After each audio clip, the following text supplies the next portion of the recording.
Hazardous spill. The exact location and nature of the spill are still being determined. Out of an abundance of caution, please stay indoors and close windows and doors. Turn off ventilation systems. Follow the instructions of emergency personnel. If you experience any difficulty breathing, burning eyes or skin, dizziness or nausea, immediately call 911.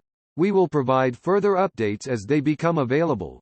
For information on hazardous materials spills, please visit www.ontario.ca/page/report-pollution-and-spills. Additional resources. Ontario Fire Department.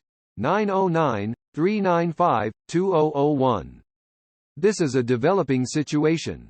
Please stay informed and follow instructions from emergency personnel.